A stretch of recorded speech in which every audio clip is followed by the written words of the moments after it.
Ya, baik Bapak Ibu, selamat pagi. Sebelum kita dengarkan firman Tuhan, mari kita persiapkan hati kita untuk kita dengar firman Allah. Kita berdoa dulu Bapak Ibu sebelum kita dengar firman Tuhan. Kami percaya kebenaran firman yang sebentar kami akan dengar akan menjadi berkat buat kami.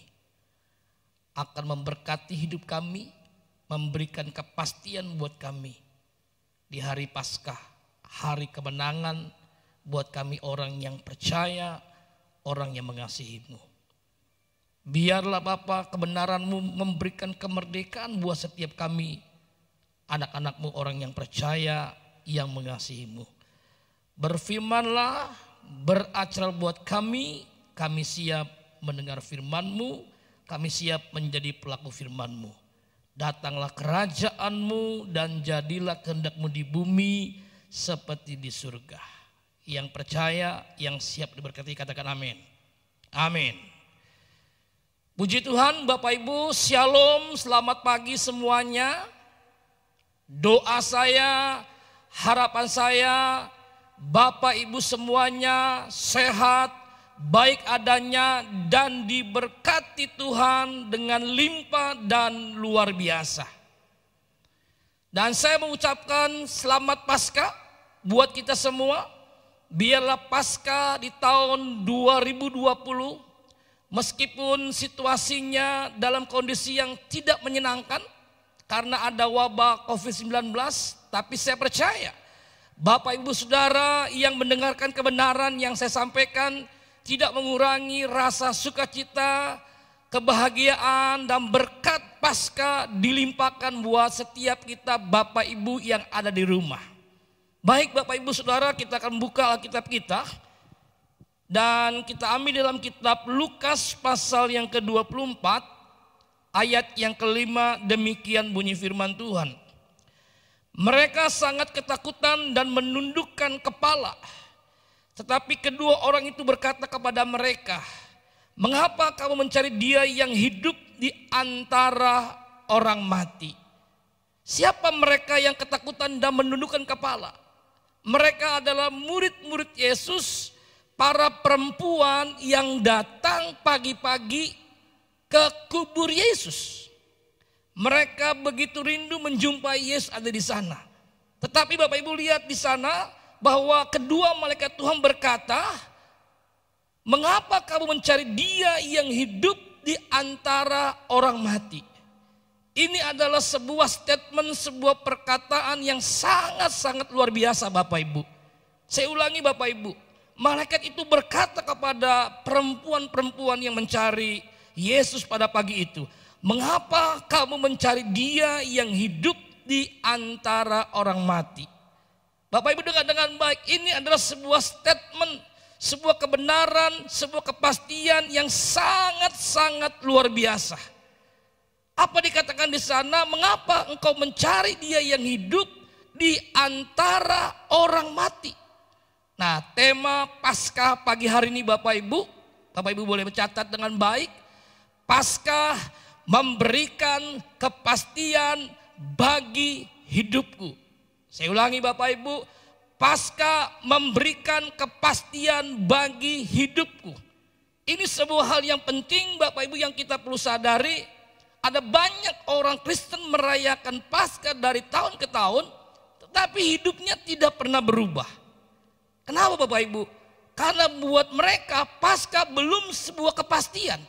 Nah, pastikan Bapak Ibu Paskah 2020 adalah Paskah yang memberikan kepastian buat kita, orang-orang yang percaya, orang-orang yang mengasihi Dia. Dan pagi ini Bapak Ibu Saudara, ada 3 kebenaran tentang Paskah memberikan kepastian bagi hidupku. Kebenaran yang pertama Bapak Ibu Saudara, kita lihat di dalam kitab 1 Petrus pasal yang kedua ayat yang ke-24. Ia sendiri telah memikul dosa kita di dalam tubuhnya di kayu salib, supaya kita yang telah mati terhadap dosa hidup untuk kebenaran. Oleh bilur-bilurnya kamu telah sembuh. Kepastian Paskah yang pertama yang kita perlu garis bawahi Bapak Ibu. bahwa kita dibebaskan dari dosa. Kepastian Paskah yang pertama yang kita rayakan di tahun 2020. Paskah membebaskan kita dari dosa. Ini sebuah kepastian bahwa kita dibebaskan dari dosa. Mungkin ada yang berkata pagi ini Bapak Ibu Saudara, dosa saya terlalu besar, dosa saya terlalu berat, hidup saya terlalu parah. Dengan baik, ketika kita percaya kepada Yesus sungguh-sungguh, Dia pasti membebaskan segala dosa kita. Ini sebuah kepastian. Ini adalah sebuah kebenaran yang kita perlu sadari. Bapak Ibu, bukti kita sudah dibebaskan dari dosa, kita hidup dalam kebenaran. Saya ulangi Bapak Ibu Saudara, bukti kita dibebaskan dari dosa, kita hidup dalam kebenaran. Artinya Bapak Ibu, hidup dalam kebenaran adalah sebuah gaya hidup bagi kita orang yang percaya kepada Yesus. Kalau Bapak Ibu Saudara percaya kita sudah dibebaskan, berarti Bapak Ibu kita harus dan pasti hidup di dalam kebenaran. Katakan bersama saya, hidup dalam kebenaran. Ini adalah sebuah kepastian. Artinya kita tidak lagi hidup dalam dosa. Artinya kita tidak lagi bermain dengan dosa. Kita tidak jatuh bangun dengan dosa. Kita tidak kompromi dengan dosa. Kita tidak membiarkan dosa merusak, menghancurkan kehidupan kita. Bapak Ibu dengar dengan baik. Ikan habitatnya adalah berenang. Burung habitatnya adalah terbang. Orang benar habitatnya adalah hidup dalam kebenaran. Saya ulangi Bapak Ibu, orang yang percaya kepada Kristus, orang percaya anak Tuhan, habitatnya adalah hidup dalam kebenaran. Kalau kita belum hidup dalam kebenaran, pertanyaannya Bapak Ibu, kita anak siapa? Karena setiap anak Tuhan hidupnya harus benar. Dia hidup dalam kebenaran dan hidupnya harus beres. Kalau pagi ini Bapak Ibu, kita merasa hidup kita belum beres. Masih ada banyak dosa. Masih ada banyak perbuatan yang kita sembunyikan. Masih ada celah. Nah pagi ini Bapak Ibu dengar dengan baik. Ketika Bapak Ibu ada di rumah merayakan Paskah bersama keluarga tercinta. Dengar dengan baik Bapak Ibu, artinya Tuhan memberikan kesempatan waktu buat kita untuk bikin beres semua dosa kita. Bikin beres hidup kita yang gak beres. Bikin benar apa yang gak benar. Bikin lurus apa yang bengkok di hadapan Tuhan. Itu berkat Paskah yang pertama, kepastian Paskah bahwa kita dibebaskan dari dosa. Kita melihat poin yang kedua Bapak Ibu Saudara. Di dalam Galatia 3 ayat ke-13. Demikian firman Tuhan, Kristus telah menebus kita dari kutuk hukum Taurat dengan jalan menjadi kutuk karena kita. Sebab ada tertulis, terkutuklah orang yang digantung pada kayu salib. Kepastian Paskah yang kedua Bapak Ibu. Kalau yang pertama kita dibebaskan dari dosa, yang kedua kita dibebaskan dari kutuk. Katakan bersama saya, dibebaskan dari kutuk. Ada 3 jenis kutuk Bapak Ibu yang kita perlu ketahui pagi ini Bapak Ibu. Yang pertama adalah kutuk keluarga, bicara kawin cerai. Gak sedikit Bapak Ibu saya jumpai orang Kristen, anak Tuhan, orang percaya. Mereka hidupnya kawin cerai. Kenapa Bapak Ibu? Mereka tidak sadari mereka sudah hidup di bawah kutuk. Saya ulangi Bapak Ibu, mereka yang hidup kawin cerai, mereka tanpa sadari Bapak Ibu, mereka sudah hidup di bawah kutuk. Nah sebab itu pagi ini Bapak Ibu jangan izinkan kutuk ini menguasai keluarga kita, menguasai rumah tangga kita. Bapak Ibu, saya dan istri pernah melayani satu keluarga yang 17 tahun bercerai, 20 tahun bercerai, bahkan yang terakhir 26 tahun bercerai, Tuhan pulihkan. Artinya Bapak Ibu, buat kita yang percaya mujizat Tuhan dalam pernikahan, kita pasti mengalami mujizat Tuhan. Tidak ada kata perceraian, tidak ada kata cerai di dalam pernikahan Kristen. Nah pastikan Bapak Ibu kita tidak hidup di bawah kutuk keluarga, kutuk perceraian, kutuk kawin cerai. Pagi ini Bapak Ibu, Anda yang bercerai, saya nggak tahu siapapun orangnya. Kalau Anda merindukan mujizat Tuhan terjadi, ada yang namanya pernikahan yang dilahirkan kembali. Bukan menikah kembali, itu dua kata yang berbeda. Kalau pernikahan yang dilahirkan kembali artinya dia menikah dengan pasangan yang sama. Tapi kalau dia menikah kembali artinya dia menikah dengan pasangan yang baru. Sebab itu Bapak Ibu Saudara pagi ini yang berbahagia, Bapak Ibu yang dikasih Tuhan, jangan sampai saudara kita merayakan Paskah tapi Paskah tidak menjadi kepastian bagi hidup kita. Yang kedua, bahwa Paskah membebaskan kita dari kutuk. Yang pertama adalah kutuk keluarga kawin cerai. Yang kedua adalah kutuk keuangan. Bicara mengenai hidup di bawah garis kemiskinan.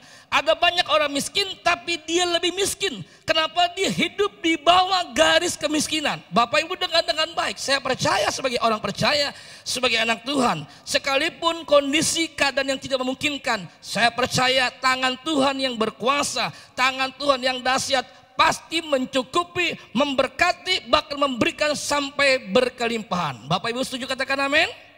Ini kebenaran firman Allah.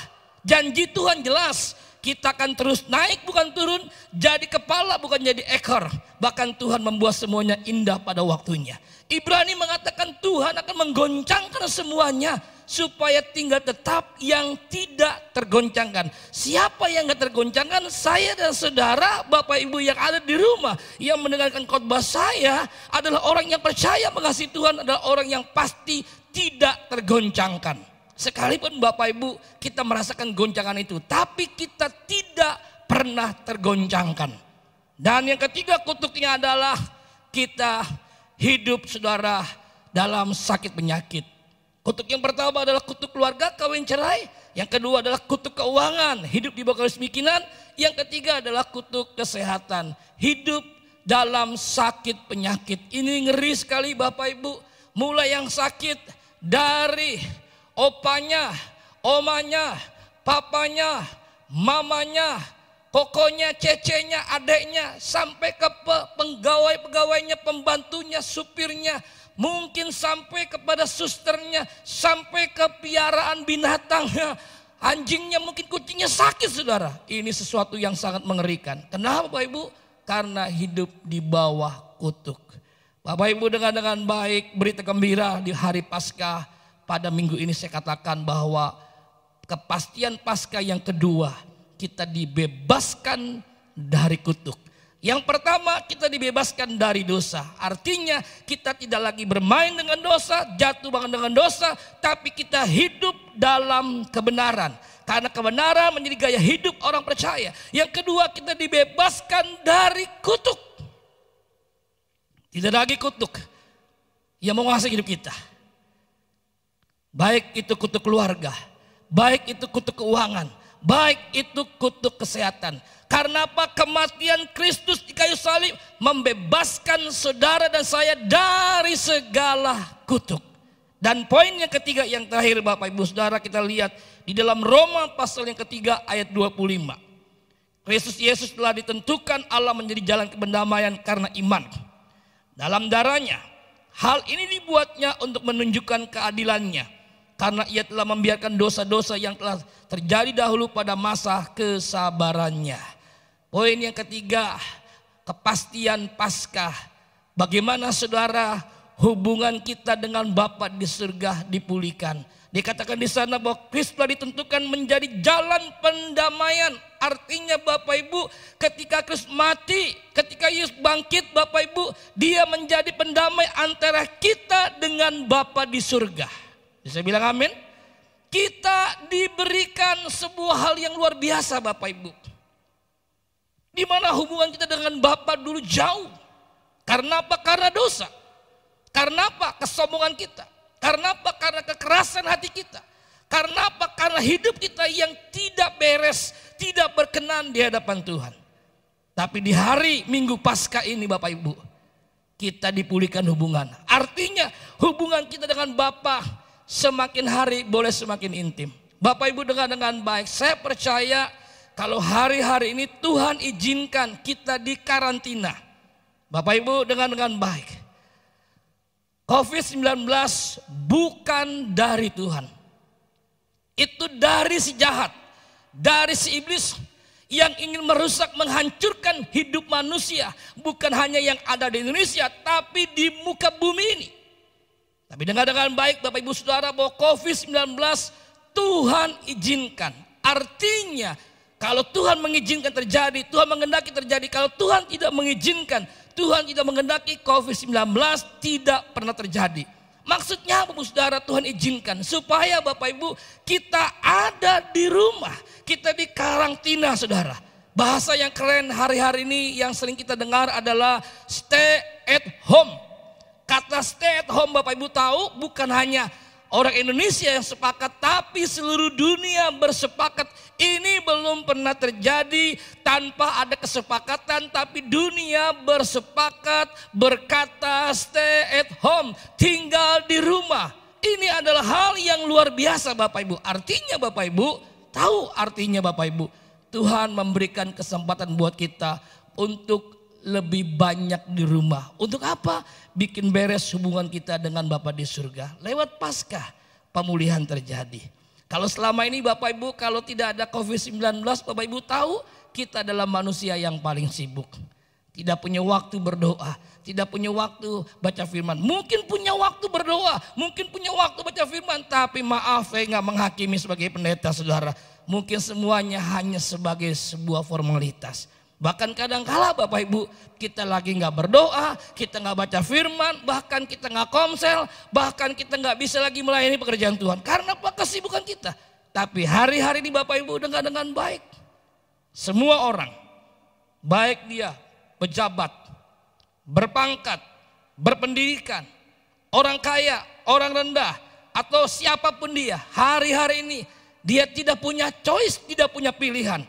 Kecuali dia tetap tinggal di rumah. Bapak Ibu, kalau Tuhan izinkan kita tinggal di rumah, artinya mari kita mau merenungkan kebaikan Tuhan. Yesus telah mati buat kita. Bahkan hari ini, hari Minggu, dia mengalami kebangkitan. Bapak Ibu dengan baik, Yesus tidak dibangkitkan, tapi Yesus bangkit dari kematian. Dia bukan dibangkitkan, tapi dia bangkit dari kematian. Artinya maut tidak berkuasa atas hidupnya. COVID-19 takluk pada pemerintahan kuasa Yesus. Sebab itu Bapak Ibu Saudara, jangan pernah ragu, jangan pernah takut, jangan pernah khawatir dengan hari-hari ini apa yang sedang terjadi. Ada yang mulai bertanya kepada saya, Pak Pendeta Bambang, katanya Tuhan berkuasa, kenapa ini semua terjadi? Apakah Tuhan mendengar doa kita? Kita ada doa puasa, doa syafaat, doa peperangan. Kok belum selesai? Bapak Ibu jujur, memang tanya siapapun tidak ada yang memberikan kepastian. Hanya Yesus yang memberi kepastian. Nah sebab itu Bapak Ibu lewat Paskah pagi hari ini, biarlah Paskah memberikan kepastian bagi hidup saya dan saudara. Ada 3 berkat tentang Paskah. Yang pertama Bapak Ibu dengan baik bahwa Paskah memberikan kepastian di mana kita dibebaskan dari dosa. Itu Paskah yang pertama. Yang kedua kepastian Paskah bahwa kita dibebaskan dari kutuk. Dan yang ketiga kepastian Paskah yang kita terima bagaimana hubungan kita dengan Bapa di surga semakin dipulihkan, semakin intim, semakin baik, semakin harmonis. Kalau selama ini Bapak Ibu kita sibuk, kita gak punya waktu. Mari waktu kita ada di rumah, kita stay at home. Biarlah kita bangun kesempatan ini Bapak Ibu. Alkitab berkata, carilah Tuhan selama ia berkenan ditemui. Saya percaya Bapak Ibu, pesan Paskah, berita Paskah yang memberkati, yang membuat kita sukacita. Pagi ini pasti memberkati Bapak Ibu Saudara, jemaat Taman Suri yang ada. Sekalipun kita di rumah, kita gak merayakan Paskah bersama, tapi saya percaya Yesus sumber sukacita pasti memberkati semua kita yang ada. Bapak Ibu, inilah kebenaran firman Tuhan, inilah berkat Paskah yang saya sampaikan, kiranya menjadi berkat buat saya dan saudara. Bapak Ibu, mari pejamkan matamu, datang kepada Tuhan, hampiri Dia. Katakan, Tuhan, ini hidupku. Aku mau Tuhan, ketika aku merayakan Paskah di tahun 2020 bersama keluarga tercinta, aku tetap mengalami berkat Paskah yang luar biasa. Aku tahu Tuhan Paskah memberikan kepastian bagi hidupku. Paskah memberi kepastian, aku dibebaskan dari dosa. Aku dibebaskan dari kutuk. Bahkan yang ketiga, aku percaya lewat Paskah, hubunganku dengan Bapa di surga semakin dipulihkan. Hubunganku dengan Bapa semakin intim, semakin lebih dekat, semakin lebih bergaul lebih erat. Bapak Ibu Saudara, taruh kedua tanganmu di dadamu. Saya mau berdoa buat Bapak Ibu Saudara. Bapa di surga, Engkau melihat setiap tangan yang ditaruh di dadanya. Inilah Tuhan pengakuan iman kami. Inilah kerendahan hati kami. Kami mau Tuhan mengalami berkat Paskah di tahun 2020. Kami percaya ada kepastian. Kami dibebaskan dari dosa. Kami dibebaskan dari kutuk. Bahkan hubungan kami dengan Bapa semakin dipulihkan. Semakin lebih baik. Semakin lebih baik. Semakin lebih intim Tuhan. Kami semakin lebih mencintaimu. Semakin lebih mengasihimu. Bapa di surga, terima kasih buat kebenaran firman Tuhan pada Paskah Minggu Tuhan tanggal 12 April 2020 yang memberkati kami semuanya. Terima kasih Bapa, di dalam nama Yesus kami berdoa dan bersyukur. Semua yang percaya, yang diberkati Tuhan, katakan amin.